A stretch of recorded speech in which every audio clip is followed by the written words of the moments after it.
Alright everyone, it's time for Occult Literature, video number 202, The Laws of the Higher Life by Annie Besant. This is an interesting little theosophical work, 47 pages, so it's fairly short, fairly compact. It's in 3 sections, specifically on the 3 laws of a higher existence, not necessarily just spiritual, but also physical.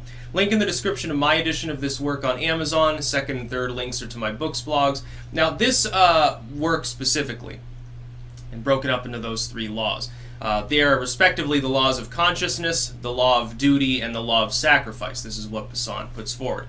Consciousness is mindfulness. That is, this is within your mind. This isn't a physical act. This is sort of the wavelength upon which you're vibrating, as it were, in the New Age sense. The law of duty is specifically externalized and physical to one's fellow man, being charitable, being kind, being positive towards others, helping them out, trying to make the world a better, more positive place so that others can achieve enlightenment, be left alone, be at peace and stuff, and have a better, more spiritual world, which, by the way, is a good thing.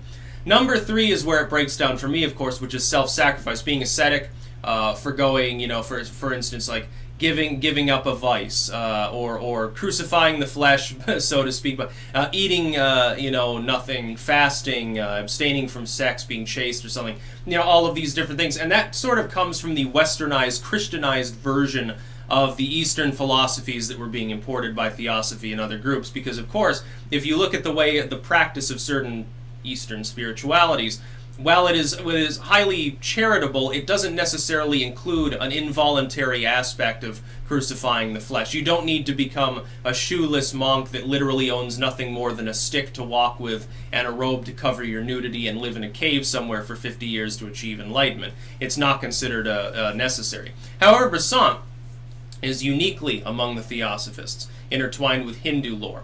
Beyond all of the other, quotes the Bhagavad Gita repeatedly in this work. The reason for that is Besant actually was very, very much, because of her politics, she was initially a socialist activist. She sort of gives that up, and by the time she wrote stuff like this, she had left behind politics completely, with the exception of Indian liberation and Irish liberation movement, which she continued to support till the day she died. She actually ended up adopting Krishnamurti, who's a relatively well-known figure. He actually spurned Theosophy in the end, and went back, I believe, to a more purist Hindu view. But Theosophy is a westernization in part, a rationalization in part, basically of Hindu, Buddhist, and Zoroastrian lore, among other things. The Theosophists were a pan-religious group. They had no problem with studying any religious scripture from any path.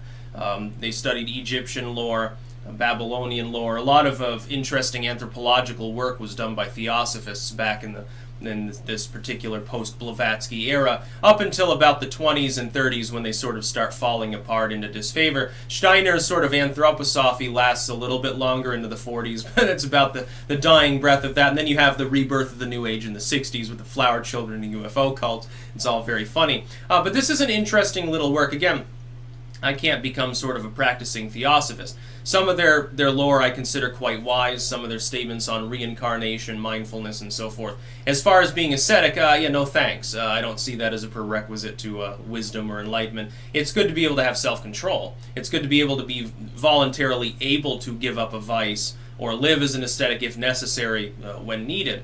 The idea of continuously crucifying the flesh throughout the life, I think, is a very modern Western idea that has nothing really to do with any authentic enlightenment practice. I think that indulgence is fine in the Epicurean sense. And that's just my opinion. I'm giving a little bit of my own analysis there.